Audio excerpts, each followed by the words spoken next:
Generative AI is obviously a very powerful technology that's going to have ramifications throughout the economy, not just in a few sectors. It's obvious that these new technologies are going to displace workers in a lot of places.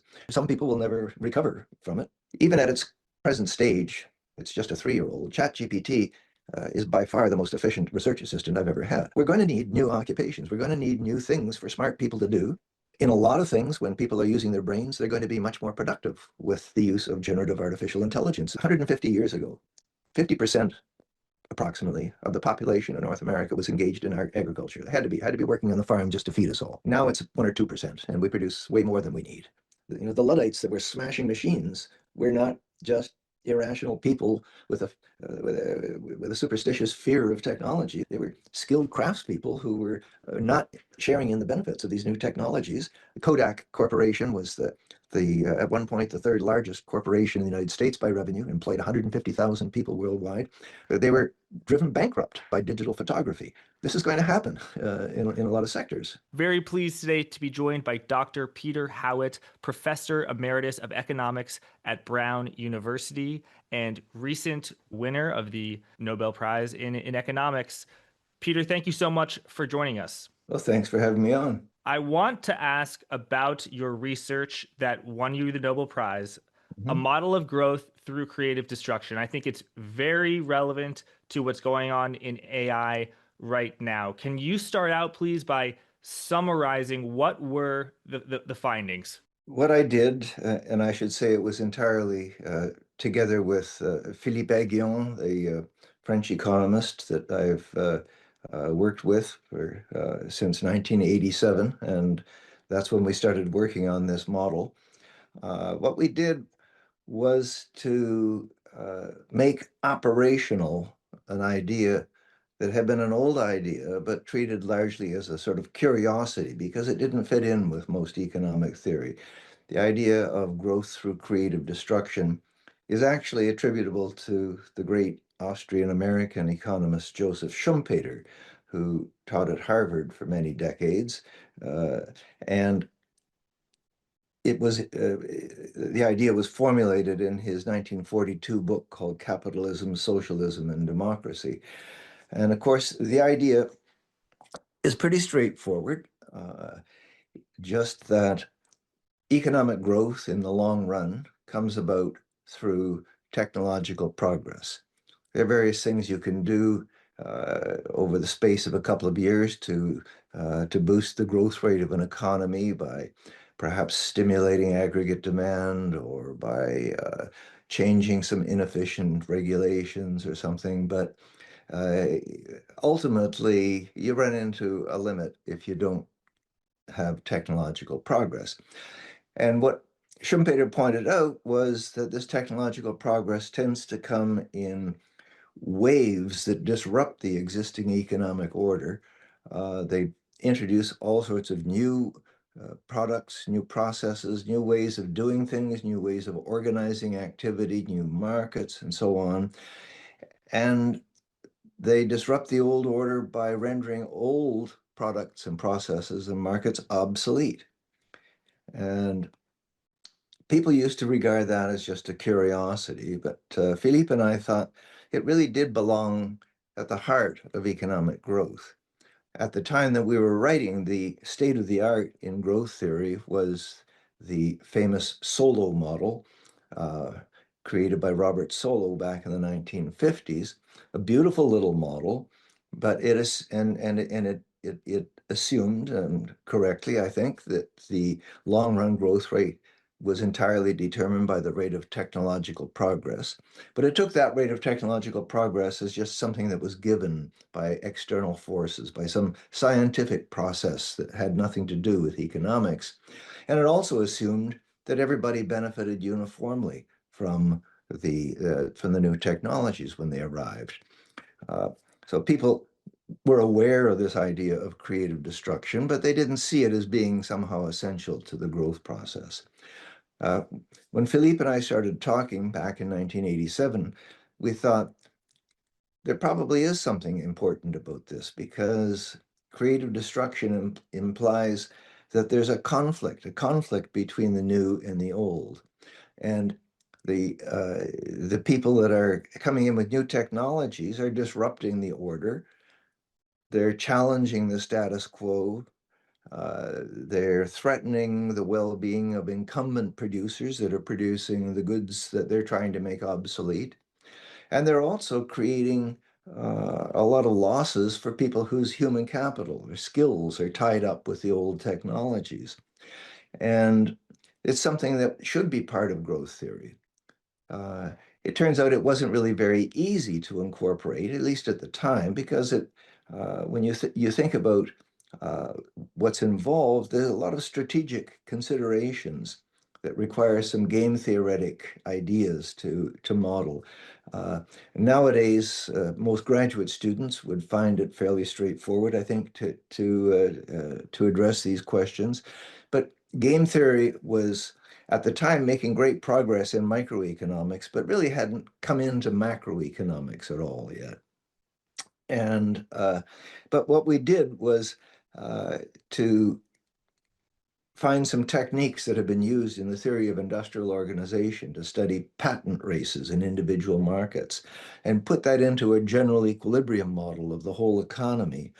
And we created a model where growth comes about from research and development activities by business firms that are aimed at trying to produce innovations uh, that will leapfrog the technologies of existing producers and allow them to capture some monopoly rents because they found a way to produce a product that's better than anybody else can produce, and that would allow them, therefore, to charge prices above the cost of production without the risk of being undercut by competitors because the competitors just didn't have that technology.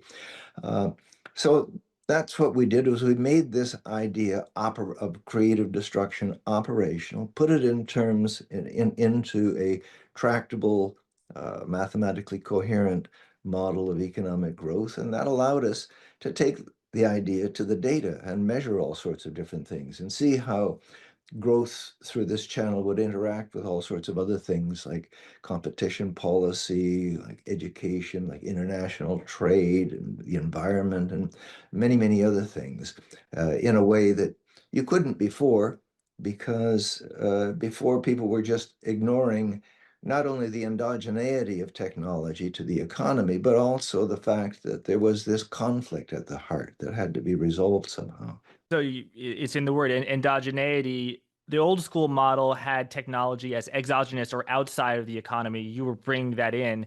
And just to Right. be clear, Peter, uh, the destruction in creative destruction is a negative, right? So that the technology is a positive, a plus. The destruction is a negative, but overall the sum is still a positive number. Because sometimes I hear when people talk about creative destruction, and perhaps if I Mhm. can use the word fetishize it, they almost talk about it as if the creative destruction itself is good, whereas you're saying the destruction is a byproduct of something that is good. Well, that's right. Yes, there's nothing good about having your business destroyed or having or losing your job.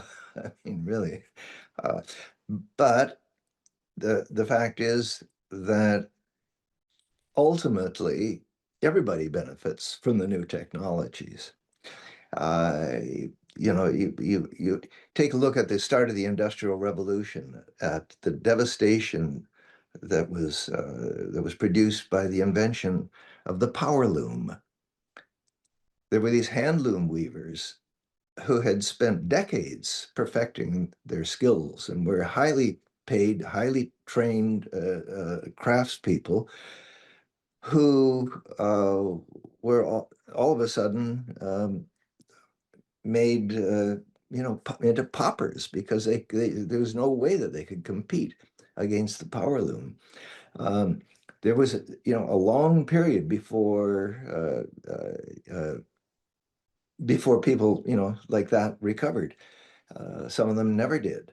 Uh, but nowadays, who can you think of whose life would be materially better off if the power loom had never been invented? In the long run, we all benefit. That was just one step in an ongoing ladder of technological progress.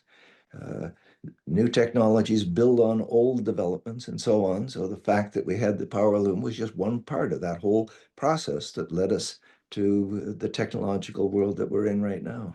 And how does the current technology of AI, who is that going to displace? And what can we learn from the history of other displaced industries, whether it's the internet disintermediating travel Mhm. agents, or the automobile disintermediating horses?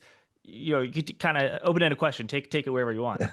Well, first of all, I think it's too early to tell. This is AI, generative AI is obviously a very powerful technology that's going to have ramifications throughout the economy, not just in a few sectors. And it's like a handful of other really big, what we would call general purpose technologies, starting from the steam engine, going through electrification of manufacturing, through the computer and the internet in the mid to late 20th century. And now we've got artificial intelligence. And in all of those cases, although there's just a handful of them, what we see is that when these technologies first arrive, it seems that they have a tremendous potential for creation and for destruction. It's obvious that these new technologies are going to displace workers in a lot of places. They're going to displace old manufacturing interests in a number of cases. And at first, it's that destructive potential that's clearest. You can see right away that there are certain occupations, there are certain sectors of the economy that are really going to be badly hit by this. It's not so clear where the benefits are going to be. But what happens is that it takes further innovations, downstream innovations, before the full potential of the technology is really realized and before new occupations open up, new industries open up, new ways of earning a living open up that spread the benefits around more or less uniformly. A few people will never, some people will never recover from it. Uh, but A few but people. some people. Yeah, Mhm. well, so that's the question. How many are going to be? And the answer is that, we don't know. Take a look at electrification, for example. Obviously, electric motors had the potential to make manufacturing vastly more productive than it was when your only power source was a steam engine or a water wheel. Uh, uh, that possibility of using electric motors was available in the last third of the 19th century, and a lot of factories did that. They simply replaced the water wheel or the steam engine with an electric motor, and that allowed a few benefits. But it wasn't until the invention of the assembly line method of production that the real potential was realized. Uh, People had to realize that in the past, a factory had to be built along vertical lines so that everything was close to a central power source and with perhaps a big vertical shaft so that you could send it up and be operating on different levels. Uh, but the full potential of electricity had to be realized by distributing the power sources horizontally, something that you couldn't have done with previous power sources.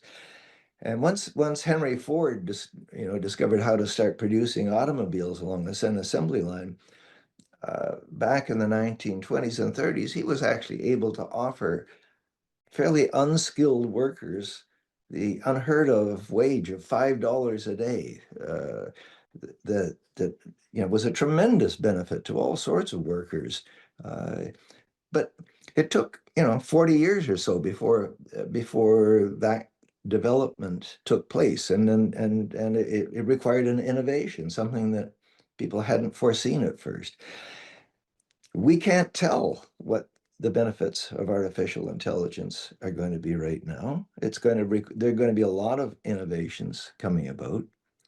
What seems to me unique about artificial intelligence is the speed at which the new innovations are taking place, the speed at which the technology is being improved and deployed in different directions and so on. Uh, it's not going to be 40 years before we fully understand, well, I wouldn't say fully, we'll never fully understand the implications. We're still actually working through the implications of electrification. You think of the general purpose technology of using electricity to produce things. Well, you could think of the computer and the internet and artificial intelligence all as being simply downstream innovations that are realizing the potentials of electrification, because how would we have any of this without the use of electric power? So it's going to be a long time before we see where the new occupations, the new goods, the new ways of producing things are going to be. Uh, if it's like in the past, it's going to end up making us all materially much better off. But there's no guarantee that it's going to be like in the past. My friend Joel Mokyr, who shared the prize with Philippe and me this year, likes to say that any sentence that begins with "history shows that" is about to state a fallacy. Uh, History reveals patterns that are instructive, that help you to think about things. They don't teach you exactly what's going to happen. But we do have a whole history of some of the best economists in our history predicting that new technologies are going to create long-term mass unemployment. Going back to Ricardo with his famous chapter on machinery in 1821 in the third edition of his Principles of Political Economy, and then through John Maynard Keynes, who argued that technological unemployment was going to be inevitable. Even Paul Samuelson in 2004 had a wonderful little article entitled "Ricardo Was Right," and uh, produced a beautiful little general equilibrium model showing how technological progress was likely to drive the equilibrium real wage rate to zero in the long run. But so far, all these great economists have been proven wrong by real world developments. If you're an optimist like me, you think, well, the naysayers are going to be proved wrong again. But there's no theorem that I can prove that shows you that that has to be right. So technology can, displaces two factors. It displaces businesses, firms, as well as labor, people.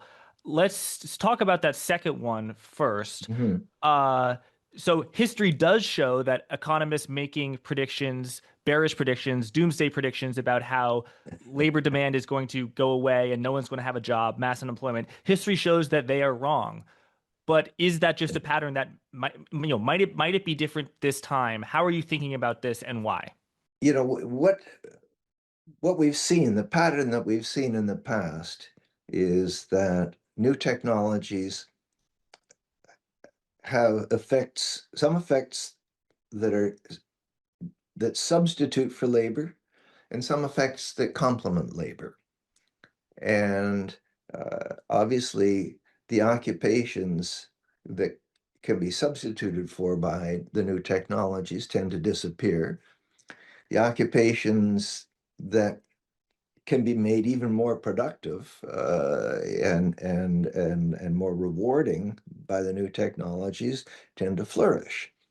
Uh, the what's disturbing about it all is that we can't yet see what all of those new occupations are and skills are going to be. Uh, it's a lot easier to see the ones that are going to be substituted for. Um, but I take a look at what I do, even in trying to write a paper, uh, and I'm used to having research assistants that'll go out and help me scour through the literature and see what else has been done to run regressions for me, to check on what some of the facts are, and so on. Uh, Even at its present stage, it's just a 3-year-old. ChatGPT is by far the most efficient research assistant I've ever had. That's making me much more productive.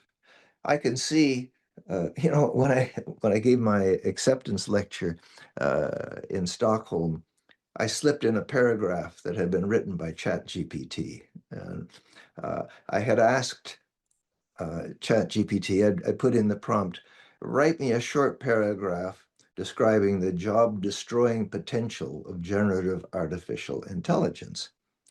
And in a few seconds, it produced a beautiful, well thought out paragraph that explained how the different sectors in which it's likely that this is going to happen, and why, because generative artificial intelligence seemed to be capable of performing cognitive tasks that have been previously thought to require uniquely human judgment, and so on. It was maybe the best paragraph of the whole speech. Of course, I didn't slip it by them. After the paragraph, I told people, I hope you like that one, because it was written by a 3-year-old, and and this was the first draft. It only took the 3-year-old a few seconds, and that 3-year-old is growing up very, very rapidly into what we don't know. And I could see that, someone who was a really good speechwriter could probably carry on writing good speeches, uh, doing it uh, much, much faster than they used to with the aid of this, helping to produce first drafts. I'm sure that first draft could have been improved by somebody that was just a really good writer, and uh, but it just cuts the time down by so much. So I could see that a lot of jobs like that are going to be made more productive. But then, of course, the downside is that this is going to make turn a lot of markets into superstar markets, markets where the most productive people, even if they just have a marginal edge in productivity, are going to be able to satisfy so much of the market, and people are going to want them rather than the slightly less productive ones. And there isn't going to be room for a lot of other competitors in those markets, because uh, ultimately, you get somebody that can flood the market at a lower cost than anybody else. This, the others are going to be driven out of business, and so we're going to need new occupations. We're going to need new things for smart people to do. Uh, in a lot of things, when people are using their brains, they're going to be much more productive with the use of generative artificial intelligence. They're going to take care of all sorts of menial tasks. You think of medical workers who spend a lot of their time nowadays with their little laptops entering information in there, and keeping records. And sometimes those records aren't consistent with what other doctors are keeping, and so on. A lot of this can be really sped up tremendously by just entering the things verbally, and having the speech recognition do it, and having it correct mistakes for you, collating it with other bits of information, and so on.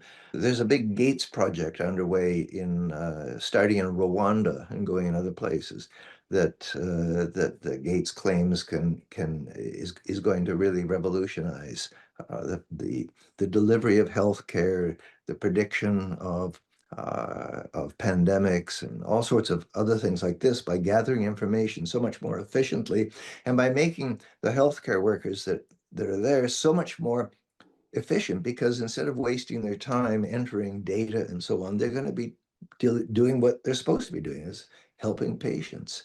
Uh, so I can see all of this taking place, but we're going to have to find new ways of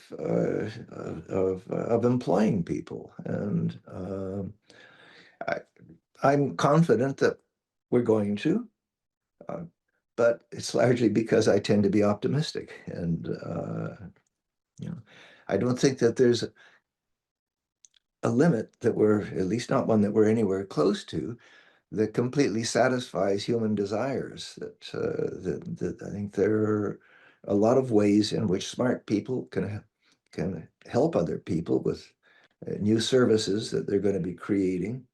Um, you think particularly about elderly care. We've got an aging population in North America and in Europe and in many other parts of the world, even in China, and uh, there's tremendous potential for elderly care uh, to to be improved, and there's going to be a lot of demand for it. I, but I can't, I can't predict exactly where those are going to be. It requires downstream innovations. And the problem, as I said before, is that it's happening so fast. I mean, you take a look at 150 years ago, 50% approximately of the population of North America was engaged in agriculture. They had to be working on the farm just to feed us all. Now it's 1 or 2%, and we produce way more than we need. At first, they went into factories, and now, of course, they're leaving factories. We're producing more and more manufacturing goods with fewer and fewer workers. That, by the way, is also true in China. Mm-hmm. Manufacturing employment is falling even in China because technology is advancing so rapidly. And so then they go into services. They go into services that had never been heard of before.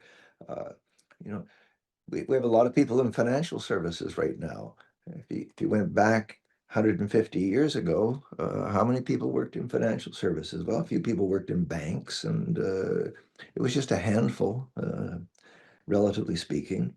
Uh, you know, people work in information services. They just weren't a lot then. Communication services. Uh, so we have, we continue to evolve. We continue to find new ways that we can cooperate with each other to use our expertise to help others, and they use theirs to help ours. They're mutually beneficial gains from trade that raises to higher and higher levels all the time. I mean, there's no doubt about it that we continue to go at the pace of doubling the material standard of living of societies like North America or Europe every generation, and I don't see that stopping. You said you're an optimist. Mhm. Long term, being an optimist in economics, particularly when it comes to innovation, that's been the right call. But when I think of, picture in your mind like the long term chart of U.S. unemployment, almost every spike, think every spike is due to demand, a recession. Like, Mhm. has there ever been a a technology that actually causes the unemployment rate to go up by, 900 basis points? Or is it always they find the next thing? They find the next thing. They move from okay, we're no longer farming, we're moving to the factory. Okay, the factory needs fewer people, we're going to move into services. Like, what happens if there's not a next thing? Well, if there's not a next thing, then we're going to have trouble. We're going to have a lot of social conflict because it's clear that some people are getting fabulously rich from artificial intelligence. If that wealth isn't spread around, we're going to have a lot of conflict, just like they had when the steam engine first came around. The Luddites that were smashing machines were not just irrational people with a superstitious fear of technology. They were skilled craftspeople who were not sharing in the benefits of these new technologies, and they didn't take it lying down.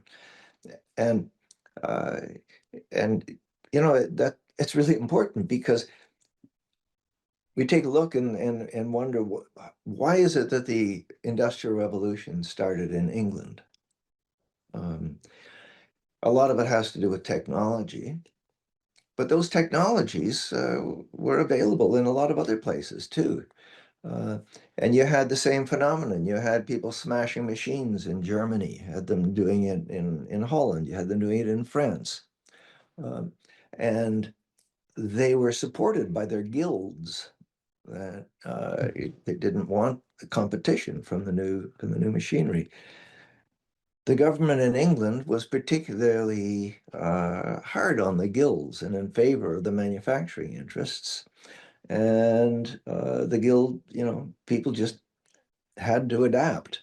Uh, that was not the case in other countries. And, historians will tell you that's one of, I mean, nobody knows for sure. And there are many other contenders as explanations for why the Industrial Revolution started in England, but I think that was a big one. This social conflict that's created by technologies that whose benefits aren't shared is a very important one, and we're likely to see it. And what throughout history would be the most extreme example of technical change where it was the most significant, the most rapid, it caused the biggest winners and the biggest losers? What would it be? It might have been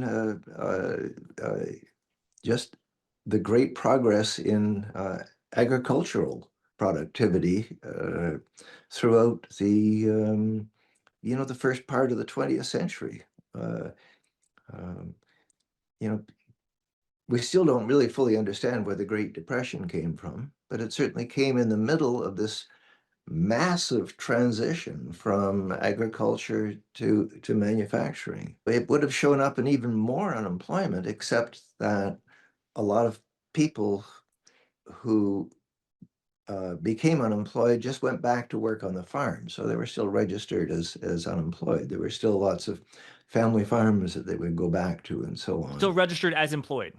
but still registered as employed. Oh, Yeah. wow. I didn't know that. Yeah, Yeah. I think a lot of economists, if they were to point, if they had two fingers, the two-handed economists, they had two fingers, they'd point the first finger at the gold standard, and then maybe they'd point the second finger at trade policy. But I think a lot of economists mostly blame the gold standard, but you're bringing in non-monetary factors, which is very interesting. Wow. Well, I'm just saying that, it was a complex combination of things. Uh, and I'm not even sure it was the gold standard, although that was part of it. I think uh, Milton Friedman was quite right in this that the failure of the brand new Federal Reserve System to maintain the banking system and to prop it up the way Ben Bernanke did Hmm. 70 years later, 80 years later, was really critical to all of that. Um, and and a lot of those bank failures, of course, were country banks that had been lending money to farmers who'd borrowed money in anticipation of the revenue they would get when the crop was harvested, and it was a really bad year. So that uh, if the if the Federal Reserve had been led in the early 1930s the way it was in around 2008 and 2009, I think it would have been quite a different story. That's interesting. Yeah, I wish I could take it back, 3 minutes ago when I was telling a Nobel Prize winning economist, most economists think this, right?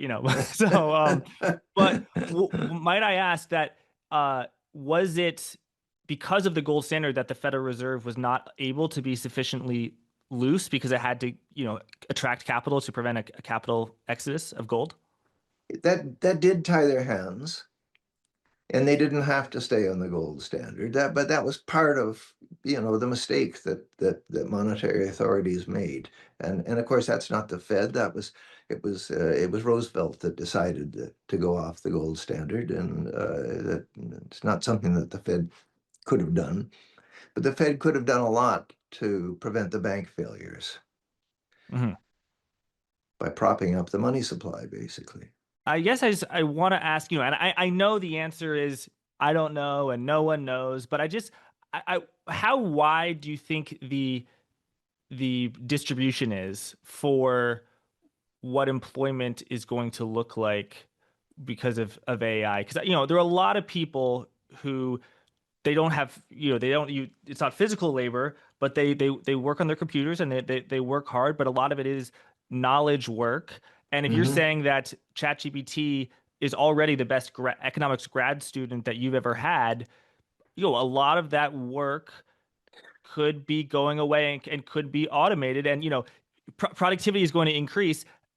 Is it going to increase by everyone still having a job and doing a lot more, or is it going to increase by the output goes up, but the inputs go down? Right, right. Yeah. I mean, that's a good question, and I think that there is a serious coordination problem here because, a business firm when they at first when they find they're able to produce a more output with less input, um, they'll do some combination of that. They'll and they'll be inclined to lay people off because that's the most immediate way to save money. You can produce more, but of course, whatever you're producing, you may worry that you can't sell it or you can't sell it at the same price. You're going to be depressing prices by producing more, and but you're guaranteed to save money if you know you can continue to operate the way you are now, but with less input. And so some of that's going to happen. And uh, you know, my my colleague Philippe is more optimistic on that. He's been writing some papers with co-authors looking at French data and arguing he's got evidence that uh, firms during the during the introduction of personal computers found that he found that firms that tended to introduce uh, new information technologies more intensively uh, did tend to be more productive, but they also tended to have more employment. And that in an industry, the firms that were laying workers off were the firms that weren't introducing information technologies rapidly. And the argument is pretty simple. It's just that those that introduced it very rapidly were able to produce more efficiently and therefore took business away from the firms that were laggards and didn't adapt to the new technological environment. Um, so nobody really knows how that coordination problem is going to work out. But if you've got a highly competitive economy with lots of room for entry of new businesses with new ideas and so on, the potential for profit in using these new technologies to produce more and perhaps even better and newer, different kinds of products more efficiently with the new technology is going to be pretty great and they're going to be, the sort of thing that Philippe is optimistic about, I think, is going to happen. Um, and you talk about graduate students. Um, Graduate students don't just do research assistants; they work as collaborators. I have a number, of papers that I've written together with graduate students. And they started off as being just research assistants for my work, but they were very bright, very full of new ideas and hardworking, and they became co-authors. Their names are right there before. If they're all listed alphabetically. Some of them are listed before me, and that's fine. I mean, we're all. I consider them as equal co-authors. So I think what's going to happen with the new technology is that they're going to be more efficient. I won't use them as much as research assistants because I've got Chat GPT. I'm going to use them more as co-authors. And that's going to speed their uh, professional development along a lot faster. They're going to have worked through the ranks from, attending lectures to trying to write little papers that sort of mimic what other people have done, to working as a research assistant and eventually becoming, learning to create something of your own. They're going to go through that process much more rapidly, I think. Okay, so that's labor. In a second, I want to ask about the destructive powers that innovation does to firms. But first, yeah, you mentioned growth. I just want to ask you about what is possible for, let's say, inflation adjusted growth, real growth. How does technology change that? You mentioned something about the 1950s solo model assumptions about that, but also, how much of it is technology versus uh, maybe things that you would say are exogenous, but like demographics, for example. I think country A that is not growing its population but has tons of innovation versus country B that it has very rapid demographic growth but not a lot of tech. Like I think country B probably is going to grow faster, right? But I don't know if you correct me if I'm wrong. So like, how does this impact your change for your outlook for growth? And there are a lot of venture capitalists on podcasts who are saying that 15% growth is possible, and the sky is the limit. What might the lessons from the internet teach us about that, or is this just completely different?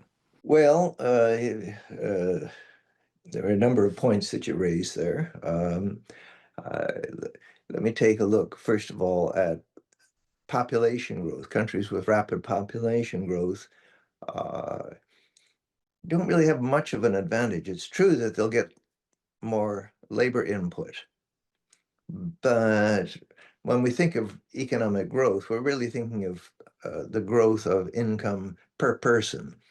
And having more people doesn't immediately raise the standard of living of the average person. Uh, if you get them through more rapid, through higher fertility rates, for example, then you're going to go through a large period where you've got this demographic penalty where you've got more people, but more of them are at an early age. They're not working yet, and they've got to be educated and so forth. And eventually, when they get to be working, uh, there's there's not enough capital for everybody to work with, so you got to do a lot of physical investment just to equip the new generations with their share of the capital stock. So it's many, many years before you get a positive benefit out of a more rapid fertility rate. Um, it's a little better when the new population growth comes from immigration. But of course, that's got all sorts of political problems associated with it, particularly nowadays. Um, can we get 50% growth? Oh, I said 1.5. Sorry, 15. Oh, 15%. Yeah, yeah, yeah. Okay. Well, uh, who knows? That might be possible, but I I can't think of an example where that's been sustained for more than a year or two. China looked like it was having growth rates like that for a long time, 20 years ago or so, uh, but the Chinese data are not entirely reliable, I'm afraid, and so I wouldn't put much weight on that. So no,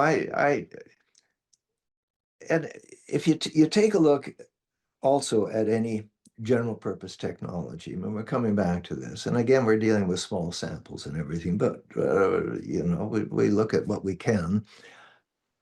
It takes a long time before aggregate productivity is really boosted by a new technology that's sweeping around the economy. And I'm sure you remember Robert Solow was famous in the late 1980s for saying you can see the computer everywhere except in the productivity statistics. And the same was true with electrification. And I talked about how the long lag between the introduction of the technology and the positive benefits. But when a really radically new technology comes in, it's not just that it takes a long time for the benefits. There are a lot of expenditures that are made that don't show up as being final output. People are experimenting with the new technology, and a lot of these experiments aren't really successful, but that's part of the learning process. I remember in the late 1980s and on into the 90s, uh, when I used to go to the faculty club for lunch. Before that, we used to talk about the latest article in Econometrica or something. But now what were we doing? We were talking about how to use our word processors to increase the font size or something. I mean, it just appeared to be a pretty big waste of our human capital. But but that's what people were doing. We were learning about the new technology. Uh, And of course, at first, what happens when a new technology comes along is that people aren't quite sure exactly how to use it. It doesn't fully replace the old technology, which we've got quite used to it. So we tend, instead of using it to substitute for the old technology, we tend to use them side by side. So we're actually using more input to produce maybe slightly more output.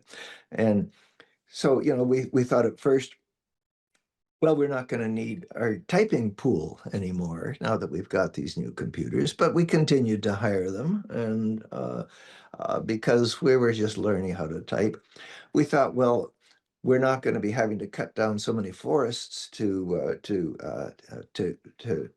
photocopy our papers, but we continued to do it anyway because weren't really fully trustful of the electronic storage methods, and that's still true to a large extent. We still produce an awful lot of uh, hard copies of papers, um, but a lot less than we used to.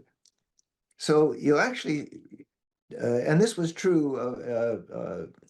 The economic historian Paul David once wrote a really interesting paper about 1990, I think, called "The Computer and the Dynamo," where he compared the progress of aggregate productivity following the introduction of the personal computer and its diffusion throughout the economy with the introduction and diffusion of the electric motor in manufacturing. And it pointed out a lot of similarities. There was a lot of fumbling around with the new technology. A lot of mistakes were made, took further innovations. Uh, and a lot of that learning, a lot of that fumbling around, if you were the ideal national income accountant and could measure everything, that would be considered investment. Even when you're making mistakes, you're learning. You're learning, okay, that was not the right way to go around. That's very valuable because now you're not going to waste time going down that road. That's new capital that you're building up, but it's impossible to measure. So it just shows up as more input, but no output. Uh, and that's what happens to the productivity statistics. Um, but we're likely to have that, I think, for quite a while in artificial intelligence, if it's anything like previous general purpose technologies.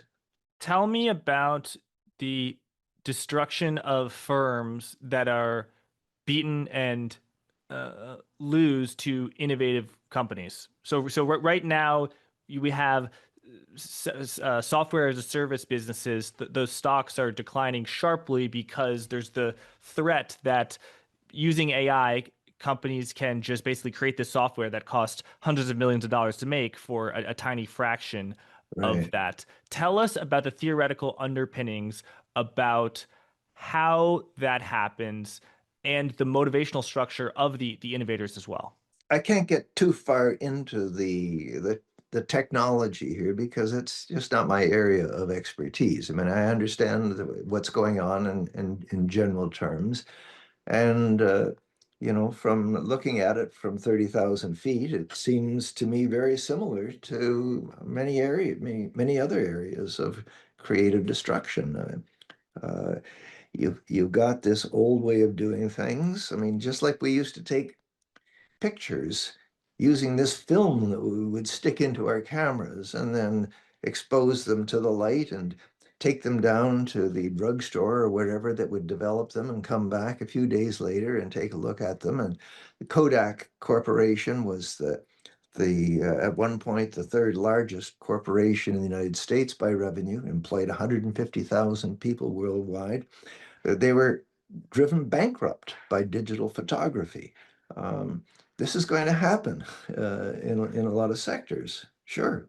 I don't think there's, there may be some interesting inside stories about how these big companies are fighting against each other because my AI will destroy your software and so on. I'm not into that. As I say, I'm looking at it from a more general point of view. Right. But tell us about the monopoly rents that innovators are able to extract. And also you're finding that uh they innovate less when they expect more innovation, right?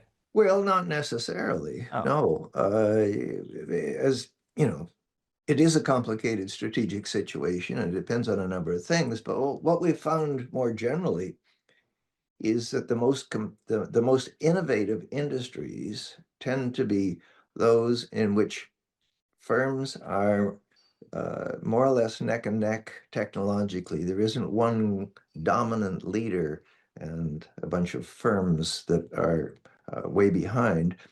Um, because in that situation, the firms with existing technology, when they're sort of neck and neck technologically, that's the closest you can get to perfect competition, where there are no monopoly profits. And that's where the incentive to innovate is the strongest. And we've done a lot of empirical research verifying that that is indeed the case. Industries that are more neck and neck tend to be uh, more innovative in terms, measured in terms of citation weighted patents or productivity growth or however you want. One of the worries about the last 20 years in the US and in many other countries is that industrial concentration seems to be growing in many sectors of the economy. And there's a lot of evidence that this has been slowing down the process of innovation. Uh, uh, we had this big boom of productivity growth from about 95 till 2005, where finally Solo could see the computer in the productivity statistics. Uh, but since about 2005, the productivity growth has been kind of sluggish. And I think Philippe and I wrote a paper a few years ago making the case that a lot of this is attributable to the increasing concentration in so many different industries in the U.S. And the same is true to a large extent in many European countries. Sorry, maybe I misunderstood. I thought that you said that the amount of research in one period depends negatively upon the expected amount next period. Well, that's looking at it from a partial point of view. I mean, that's true. If you're an individual and you expect a lot to be of innovation to follow in the event that you are successful in innovating, then that simply means that um, you're going to be facing tougher competition down the road. The payoff to you won't be as great. But what if you have a lot of competition right now, not just in innovating for new products, but competition for producing and selling the goods that you're able to produce right now? Uh, that's where you have the strongest incentive to innovate so as you can end up with some monopoly rents because you're successful and they're not. I know it's true that they will be in the same situation, uh, and they'll be trying to replace you. You'll be in a race, and depending on the circumstances, the fact that you've got lots of other people competing as well might make you innovate a little bit less, but you've got that extra innovation for society because you've got these others doing it too. So generally, and this is true. in the theoretical models that we've worked out, and it's been verified, I think, pretty well empirically that the fiercer the competition for existing products in a market, the bigger the incentive firms have to try to innovate to improve those products. And that can build on itself, that they have a greater incentive to innovate, and then that makes the other people want to innovate even more. Well, it's just that we're all, they're all in the same boat. They're all going to Mhm. want to innovate. That's all. Talk about these monopoly-like rents. You said these companies innovate so they can extract these monopoly-like rents. When you wrote this paper in 1992, what was kind of the talk of the monopolies back then? I imagine, there's government granted monopolies for water and electricity, but I don't really know. But like, might there be a lot more monopoly-like power and a lot more monopoly-like rent extraction now than when you wrote this paper? I think there is actually, and that's exactly what Philippe and I were writing about in this paper that we wrote a few years ago. That there's a and this wasn't our finding. I mean, David Otter and many other people have been pointing out that there's been this rise of the superstar firm, not just not just the ones you've all heard about Google and Amazon and so forth and Apple and Microsoft, but throughout most sectors of the economy, the degree of concentration is rising, and the share of output produced uh, by large, productive, in many cases, uh, firms charging high markups, uh, also paying high wages, has grown, and they're coming increasingly to dominate more and more sectors of the economy. And this is what we think has been having a negative effect on productivity growth. Now, this could all be changed, of course, if artificial intelligence turns out to be as productive as many people think it could be. Uh, it may be that suddenly we're going to be on this new wave of innovations and productivity growth is going to pick up again. Uh, no country does everything perfectly. Uh, and there's no silver bullet for economic growth. Or when we first started writing about growth, there were a lot of people claiming that no, the real key to economic growth is human capital. No, the key is being open to international trade. No, the key is something else. I don't believe any of that. There are many, many factors that contribute to rapid technological progress and rapid economic growth in a country, and no country does them all perfectly. So it may be that uh, in the United States, for example, our ability, our extremely innovative and flexible financial system is going to compensate for a lot of this. I mean, you take a look at where all of these advances in generative AI are coming from.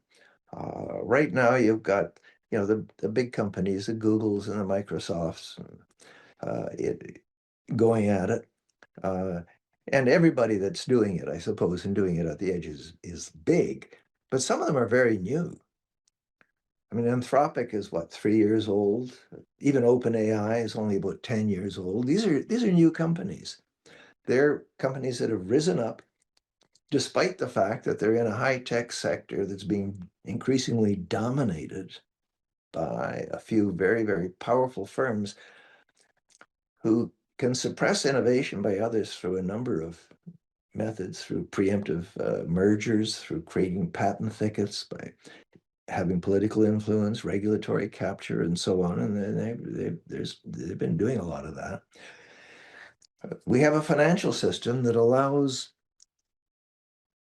firms to start up and become giants within a couple of years, and to dominate an area that had previously been, where previously it looked like it was just the domain of one of these mega corporations. While Uh, losing tons of money. yeah, well, of course, part of the requirement for a flexible innovative system is a financial system that is willing to tolerate losses for long periods of time, because no one is a successful innovator without having gone through a long period of failures. The extremely large capital expenditures being spent on AI right now, how do Right. they compare to previous capital capex booms, whether it's the railroads, the Hmm. canals, other things? Is it normal for us to spend for the economy to spend so much and just have the capex numbers absolutely dwarf the revenues and the profits, which don't exist and actually are negative numbers? Uh, yeah, I think so. Okay. If you take a look at the dot-com boom, which is perhaps as much a sort of telecom boom as anything else,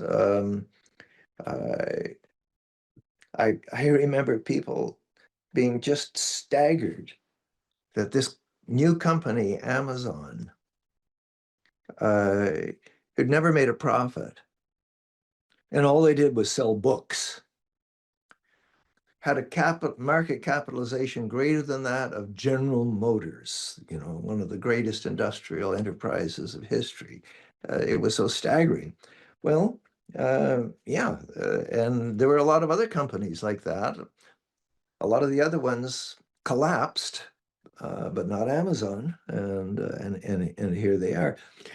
You take a look back in the 19th century at the railroad boom in the UK. Investments in the railroads there. It's been a while since I looked at the data, but I think it was somewhere around 15% of GDP was being invested in railroads at those times. That's way bigger than we're spending on artificial intelligence now. Might not be for long, I don't know, but yeah. And typically, these huge investments in new technologies uh, will lead to some sort of a climax, some sort of a crisis will take place, and there are going to be some failures, and other winners will emerge. Uh, that seems to have been the pattern in the past. And I know a lot of people, I have a lot of friends that are convinced that there's going to be a stock market crash. That not all of these valuations are realistic, but they're fully invested in the stock market. They figure that okay, I've got my point at which I'm going to get out, and I've got a little button I can press on my phone to sell everything. And uh, I think it's quite. I think they're right, and I think in their predictions about what's at some point going to happen in the stock market. But whether they're right that they can all get out in time, I'm not sure about that so much. You take a look at the cyclically adjusted price earnings ratio of the stock market, the Shiller index. It's up around where it was at the very, very peak of the dot-com bubble. I believe it's up higher than it was in 1929. It doesn't mean that there's going to be a stock market crash next year or even the year after or the year after, but historically, it's meant that the average rate of return over the next 10 to 20 years in the stock market is probably going to be really low.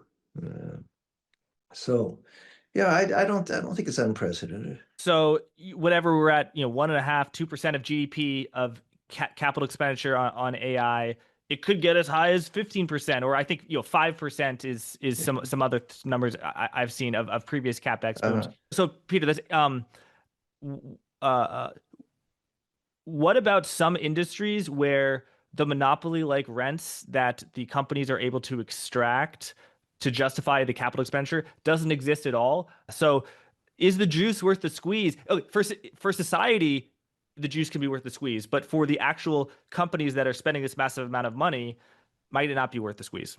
I expect it will be for some, and it won't be for others. What's the expected rate of return? Well, you know, uh, I I tend to side with the efficient market people who would tell you that expected rate of return isn't much different from investing in the stock market now than it ever has been. Give be a lot of winners, a lot of losers. Uh, if you get lucky and you buy an NVIDIA when it's just had its IPO and hold on to it, you you're going to become a very rich person. But there are a lot of others that are just going to go bust, and you know, a sensible person just diversifies, I think. But most people just they love the gambling aspect. You're not wrong about that. One of my final questions for you is the source of monopoly-like rents. One I could say, yeah, government granted monopolies, and they can't extract the rents too high for waters and electricity and the such.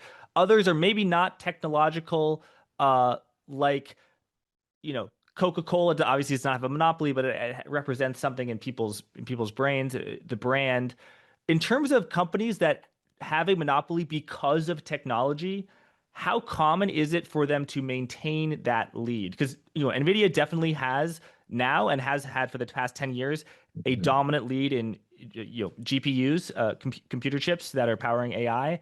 Mhm. But I imagine like when the first car was invented, or a car company that had a lead in 1912, like did it have that lead in 1942? I don't know, or 1922? How long do these things last?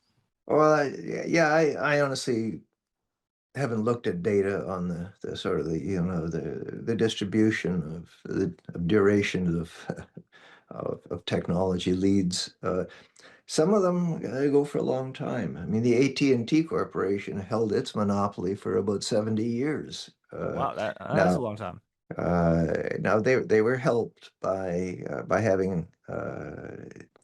having this monopoly being recognized as being legal. And uh, yeah, others obviously just last a few years, and then they're leapfrogged or joined by others. You take a look at Tesla. It had didn't have a monopoly in electric vehicles, but it was the dominant leader and had, I don't know, somewhere in the order of 90% of global sales. Uh, they're nowhere near the world's leaders anymore. They've been way overtaken by more than one Chinese Mhm. company, and yeah, that only lasted a few years. So uh, there's a lot of factors that go into it, and the more innovative, the more competitive an economy is, the shorter those monopolies tend to last. H- How, if at all, have your views about creative destruction changed since you wrote that paper in 1992? Mm, that's a good question. Um,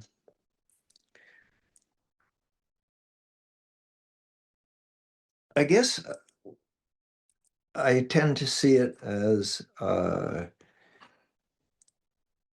more as a social and political phenomenon than I used to.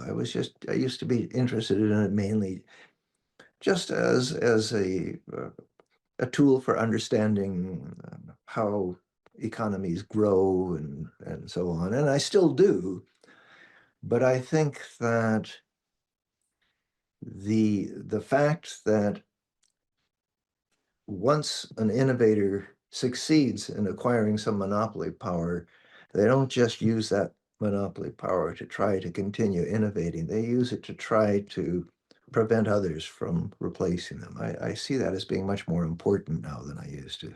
And do you think that merits government policy, whether it's regulation or antitrust actions or something to prevent the Mhm. hoarding of corporate power and monopolies?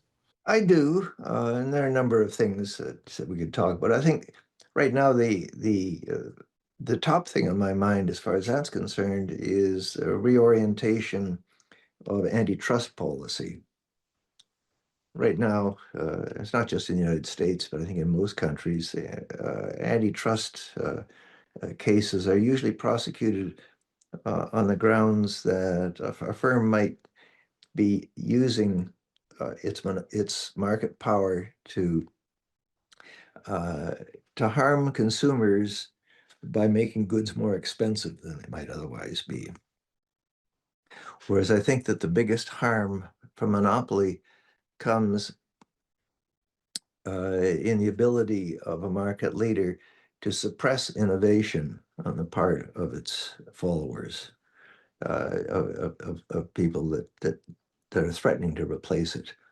And but our laws and the approach that antitrust authorities have followed around the world really have not really fully adapted to that.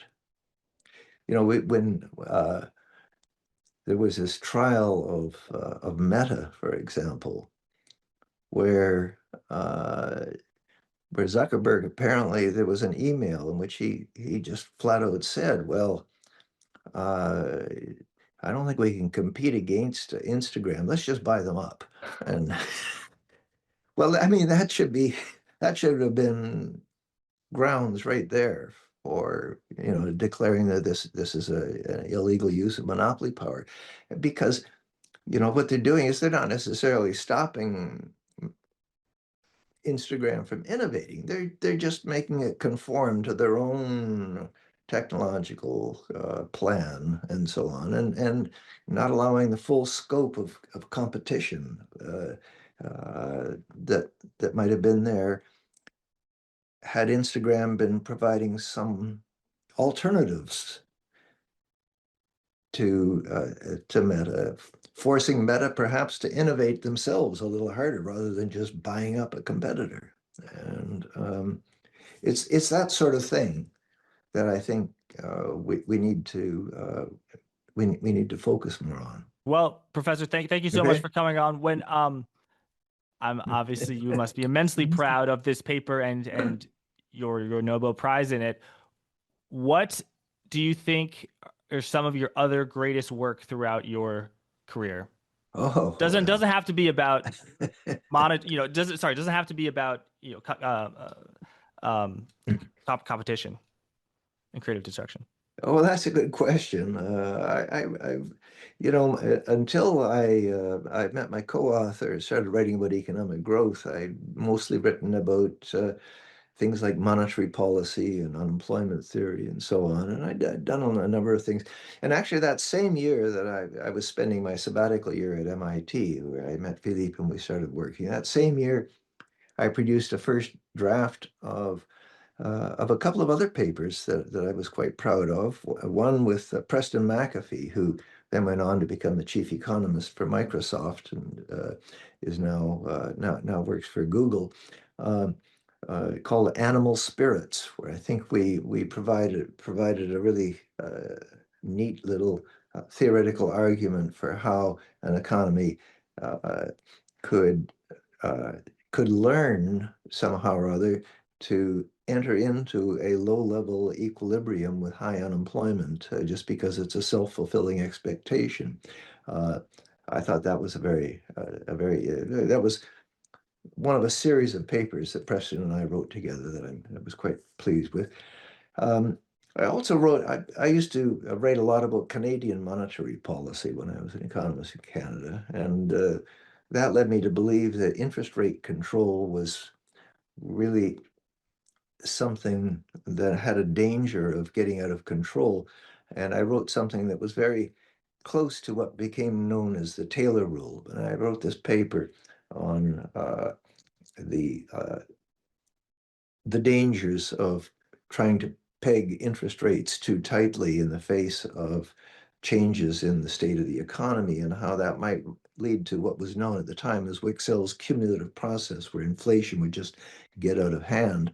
Uh, uh, so those three papers I wrote that, those two together with the one with Philippe, and started writing them in 1987 during that sabbatical year at MIT. And all three of them were published in 1992. And I was proud of all three of those. So I had a very good year at MIT. What was that finding about in Canadian monetary policy? And the Wixelian thing, can you explain that? Well, yeah, that wasn't just about Canadian monetary policy. It was about monetary policy in general. I mean, but it was something that I had been sort of led to just by my experience of writing about and consulting about Canadian monetary policy.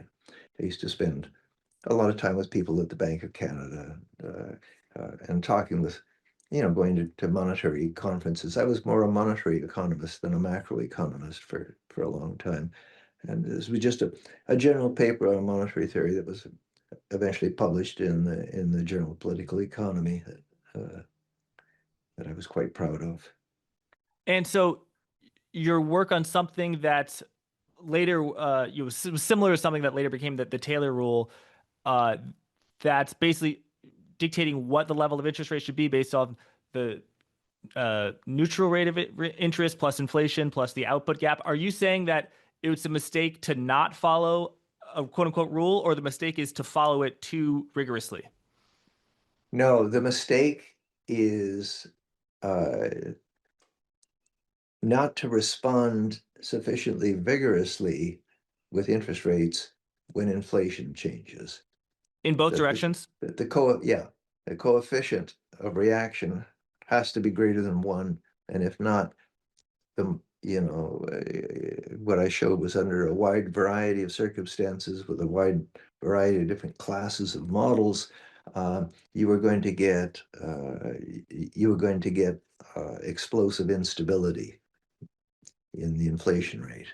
And did the peak matter? So I think inflation, I think it actually was like 8.8 or 8.9%, but let's just call it 9%. And obviously in the US, and obviously interest rates didn't get up, to like five and a half Uh-huh, percent. So right. according to your work at back in the day, would going up to 5.5% a mistake because it didn't go high enough?